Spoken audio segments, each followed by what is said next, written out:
Polda Metro Jaya mempersilahkan kubu Roy Suryo CS mengajukan pra-peradilan bila keberatan atas penetapan status tersangka kliennya. Akankah kubu Roy menerima tantangan polisi? Kita bahas bersama kuasa hukum Roy Suryo, Bung Refli Harun, lalu ada kuasa hukum Joko Widodo, Bung Rifai Kusumanegara, dan penasihat ahli Kapolri, Arianto Sutadi. Bapak-bapak, selamat petang semua. Selamat petang. Saya ingin ke Bung Refli dulu. Bung Refli, bahwa Kamis lalu pihak Anda ini mengkritik soal penetapan tersangka klien-klien Anda. Apa dasarnya? Mengapa kubu Anda mengkritisi hal ini? Saya klarifikasi dulu ya. Jadi ada dua klaster. Ya. Klaster 1 itu terdiri dari Kurnia Triroyani, kemudian Rizal Fadila, Rustam Effendi, Egy Sujana, dan Damai Hari Lubis. Itu klaster 1 yang belum diperiksa sebagai tersangka. Ya. Klaster 2 itu RRT. Roy Suryo, Rismon Sianipar, dan Fauzia Tiasum atau Dr. Tifa. Oke. Nah, saya itu kuasa hukum atau penasihat hukum RRT. Oke. Nah, pembicaraan mengenai protes ini sebenarnya terjadi juga di kita. Kan tujuan kita mengikuti gelar perkara khusus itu, GPK, itu adalah kita ingin diyakinkan secara precise sebenarnya apa sih yang menyebabkan RRT itu dijadikan tersangka. Ya. Nah, kita tidak mendapatkan jawaban yang memadai. Karena yang disampaikan kepada kita itu hanya angka-angka saja, bahwa kami sudah memeriksa sekian 22 ahli, kemudian ada surat, 700-an surat dan lain sebagainya. Tetapi misalnya lokus deliktinya di mana, kemudian tempus deliktinya yang mana, peristiwanya apa, nah, kita nggak tahu. Saya ingin tegaskan Bu Refli, artinya untuk Bung Roy Suryo CS ataupun Bung Roy, Dr. Tifa, dan juga Bung Rismon mungkin RRT lah, RRT. Ini sudah diperiksa sebagai saksi sebelum ditetapkan sebagai tersangka? Bukan, maksudnya sudah diperiksa sebagai tersangka. Oke. Ya kan? Nah, sementara mereka ini belum diperiksa sebagai tersangka yang kloter pertama tadi. Sampai sekarang belum pernah. Oke. Gitu. Oke. Tapi kan sebelum ditetapkan tersangka, status mereka terlapor.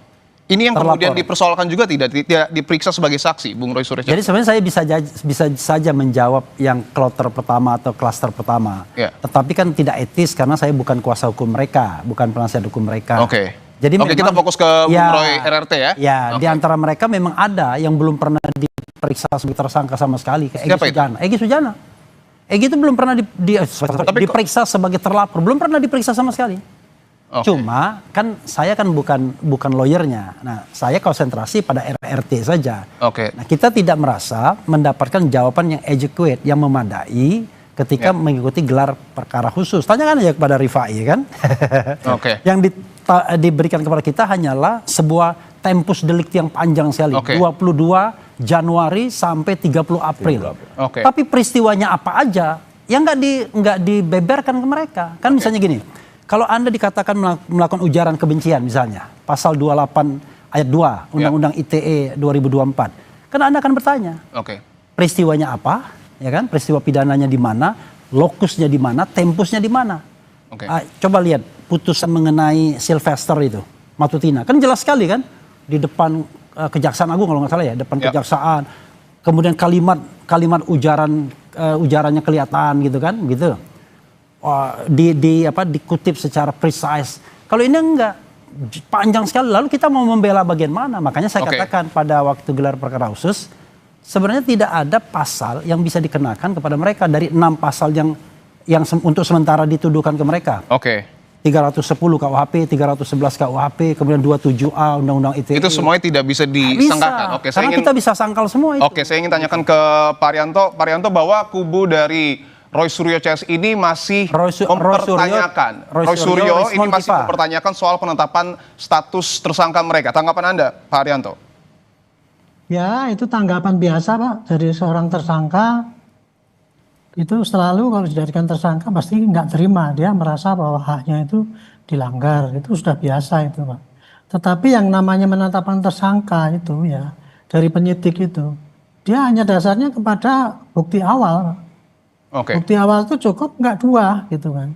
Dan yang namanya alat bukti itu kan ada 4 itu ya. 1 dokumen, keterangan saksi, keterangan ahli, barang bukti, terus dokumen digital kalau sekarang tambahnya gitu. Nah, sepanjang dia dapat 2 itu ya otomatis dia bisa menemukan dan ada LP. Tapi kalau ada 2 Pak Arianto, maka dia langsung baik. Tapi ketika ada narasi yang menyebutkan bahwa Bung Roy Suryo ini sebelum jadi tersangka ini tidak pernah diperiksa sebagai saksi, tapi langsung diperiksa sebagai terlapor. Itu bisa ditetapkan langsung sebagai tersangka? Bukan, kalau yang namanya Pak Roy sama 3 tersangka yang belakang itu sudah diperiksa dulu pertama kali, diundang dari klarifikasi juga itu sudah diperiksa. Sudah diperiksa sebagai saksi ya? Jadikan tersangka, iya. Sudah kemudian setelah jadi tersangka dalam tahap penyidikan pun sudah diperiksa lagi. Bahkan itu kan durasinya kan mulai dari April sampai kemarin itu. Betul begitu ya, Bung Refli ya? Iya, Gini, kalau memang. saya ya. Tapi betul sudah pernah diperiksa itu. sebagai saksi atau belum sebenarnya ini? Jadi gini, saya tidak mau menjawab itu ya, karena yang konsentrasi saya adalah pasal-pasal yang dikenakan. Kalau itu kan tanyakan kepada yang kloter yang pertama. Artinya tidak bisa ditanyakan ke RRT? Bisa saja, tetapi saya merasa nggak punya hak untuk menjawabnya. Itulah. Yang punya hak untuk menjawab mereka. Tetapi kalau ditanyakan kepada saya, apakah pasal-pasal yang dikenakan kepada mereka yang RRT itu 6 pasal tersebut memadai, sudah jelas, sudah tegas. Saya mengatakan pasal-pasal tersebut nggak jelas. Bahkan saya mengatakan sontoloyo dalam beberapa kesempatan.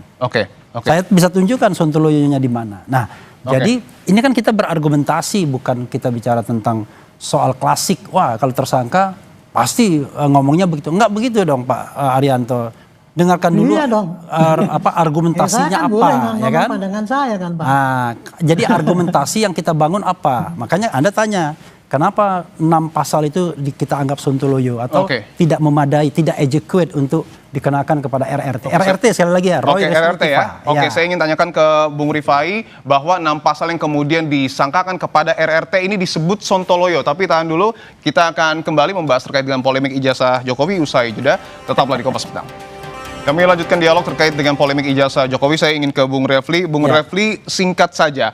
Dari 6 pasal yang kemudian Anda pertanyakan dan disebut tidak bisa disangkakan kepada trio RRT, pasal mana yang paling tidak bisa dilekatkan? Pasal 32 dan pasal 35 Undang-Undang ITE 2008. Alasannya? Alasannya karena contohnya misalnya Roy Suryo dianggap mengedit sebuah dokumen agar tampak otentik. Dari mana Roy Suryo ada Tifa kemudian Rismond mengedit dokumen agar otentik? Yang dikatakan sebaliknya bahwa dokumen itu palsu. 99,9% palsu. Lah, kok malah dituduh dia mengedit suatu dokumen yang palsu atau yang tidak beres menjadi yang tampak otentik? Kan terbalik malah. Saya ingin tanyakan salah satunya ya. Baik, saya ingin tanyakan ke Bung Rifai, ada 6 pasal yang paling utama adalah Roy Suryo disebut tidak mengedit ijazah Jokowi. Tanggapan Anda? Jadi pertama yang kami laporkan ini 5 pasal, bukan 6 pasal ya. Yaitu 310, 311, 27A, 32 dan 35. Sementara 310 dan 311 itu sebenarnya rujukannya ke 27A. Karena di 27A lah 2 pasal itu masuk karena ini spesifik dilakukan di sosial media ya.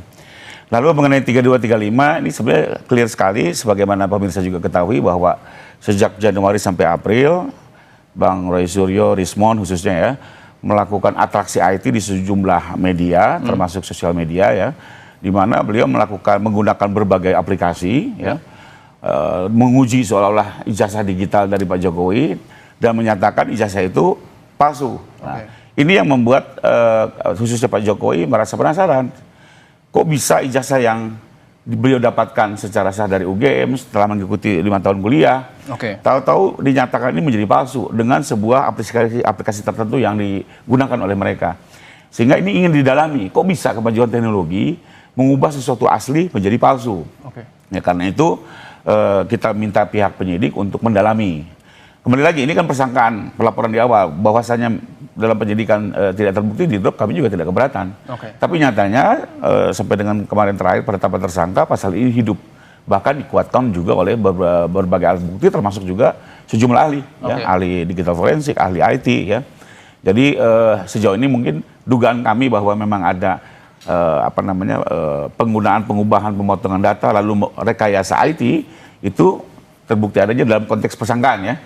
Kembali lagi ini masih persangkaan, nanti akan diuji di pengadilan, kami terbuka saja, silakan. Kemarin juga di waktu digelar, kami sampaikan, kalau memang alat bukti yang kuat, ya lanjutkan, kalau tidak alat bukti yang tidak kuat, ya di-drop saja pasalnya.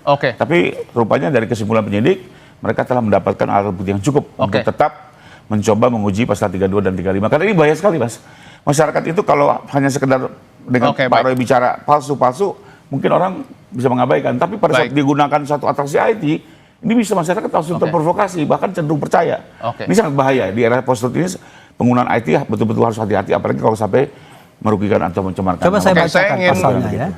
Boleh saya ke Pak Arianto dulu ya. Saya silakan. ke Pak Arianto dulu. Pak Arianto, bahwa ini dipersoalkan adalah pasal 3235 dan penyidik ini dalam tanda kutip menyasar trio RRT, bukan yang pengupload. Apakah ini sudah tepat, Pak Arianto? Saya tidak akan mengatakan itu tepat atau tidak ya. Karena saya itu nggak ngelihat alat buktinya yang ada.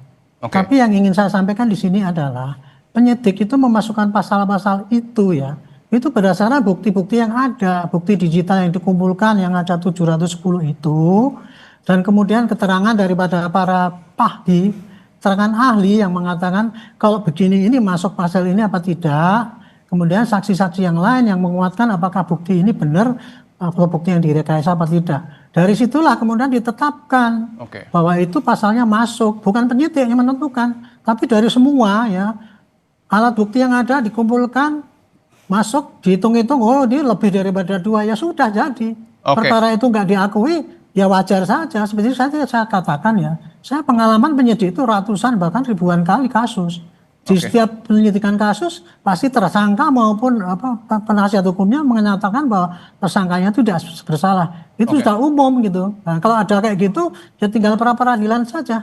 Gak susah itu Pak, ya gitu masih. Soal pra-peradilan yang kemudian menjadi tantangan dari polisi, Bung Refli, apakah kemudian pihak Anda akan menjawab dengan melakukan pra-peradilan? Sebenarnya saya belum puas dengan pasal 35 tadi ya, itu simplifikasi yang dikatakan itu. Tetapi intinya adalah saya satu poin ya, yang tepat untuk pasal 35 itu Andi Azwan ya, bukan Roy Suryo, karena Andi Azwan mengatakan dia mendapatkan scan asli, padahal ternyata setelah diteliti bukan scan asli, tapi dia mengambil juga dari upload. Dan sudah dilaporkan ke polisi. Nah, mengenai pra-peradilan, begini, kita ini kan seolah-olah everything is okay, ya kan? Negara hukum Indonesia, the rule of law dan lain sebagainya. Enggak begitu dong bro, ya kan? Kita tahu bahwa banyak hal-hal yang kemudian penegakan hukum itu nggak normal. Makanya saya katakan, if you're part of the government, then ke pra-peradilan itu gampang, bisa lolos. Tapi ketika Anda pada posisi yang berbeda, Anda harus hati-hati, bisa jadi jebakan Batman. Gini. Maksudnya apa itu? Gini, dari GPK tadi, gerakan dari gelar perkara khusus ya, kita tahu bahwa tidak ada hal yang rasional yang bisa menersangkakan RRT. Kan cuma dikatakan ada 700 bukti dan lain sebagainya. Seperti Pak Arianto bilang. Tapi tolong tunjukkan tempus deliktinya mana, lokusnya mana, peristiwanya apa, nggak bisa. Dia main blanket aja, wah disatukan saja begitu. Nggak bisa begitu tindak pidana, nggak boleh pakai kalau dia kena dia juga kena kan. Nah Nah karena itu kita lihat kalau kita melakukan pra-peradilan, teman kita berdiskusi tuh baru tadi. Ini bakal jebakan Batman, artinya it could be menjadi alat legitimacy bagi sebuah proses penyidikan yang unprofessional seperti ini. Artinya Anda ingin menyebut bahwa ketika mengajukan pra-peradilan sifatnya nanti akan tidak independen lembaga peradilan kita? Are you sure sudah independen right now? Saya balik tanya. Saya bertanyakan ke Pak Arianto. Silakan Pak Arianto. This is a challenge for you. Kita tuh negara hukum. Itulah memang instrumennya ya kayak gitu. Tapi kalau kemudian dengan asal-asalan ngomongin apakah nggak benar, jadi kalau gitu kita nggak boleh memakai gitu.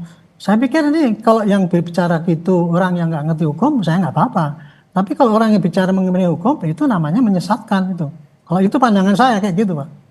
Jadi negara hukum kita itu ya di dalam proses penyidikan itu kalau ada terjadi keberatan, curiga bahwa itu alat buktinya itu dimanipulasi dan sebagainya, satu-satunya jalan ya dia mengadu pada hakim bahwa ini nggak diperlakukan sebagai adil. Itu satu-satunya jalan.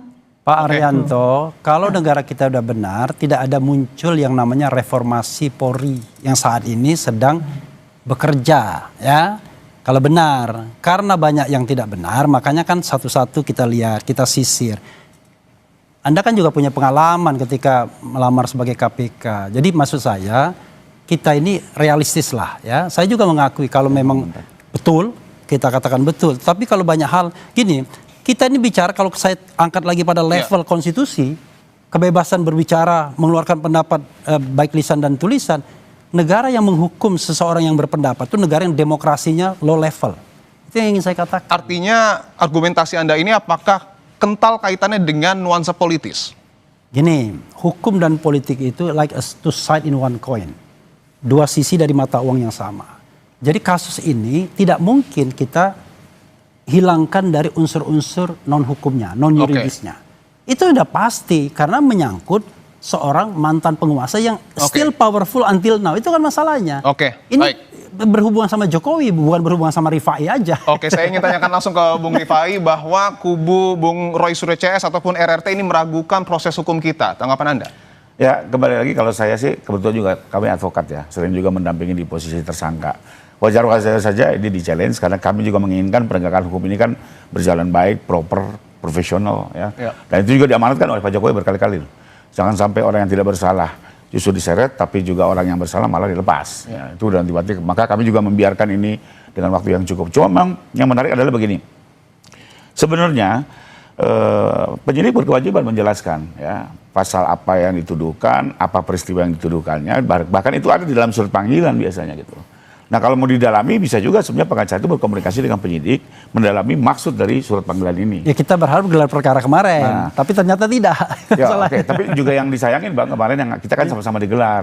Justru beberapa teman-teman malah membahas perkara ini Mabes yang sebenarnya tidak ada kaitannya dengan perkara di Polda. Itu klaster 1, klaster 2 kan tidak. Terus ada lagi yang bicara ada laporan mau masuk nggak diterima. Itu kan nggak konteks, akhirnya nggak fokus. Tapi kalau fokus kemarin misalnya, ini pasalnya apa sih, perbuatannya apa gitu ya.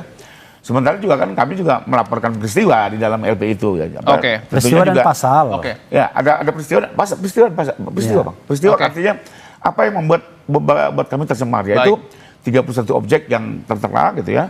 Dan 3235 itu lebih kurang terkait dengan atraksi. Kami berpendapat atraksi yang dilakukan itu tidak sah sebagai digital forensik. Baik. Saya ingin tanyakan ke Bung Refli, penegasannya artinya apakah trio RRT ini akan mengajukan pra-peradilan? No.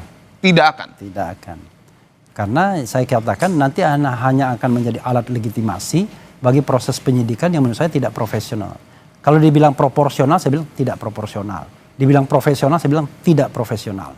Dibilang independen, saya katakan tidak independen. Boleh dong saya pakai negative side ya kan.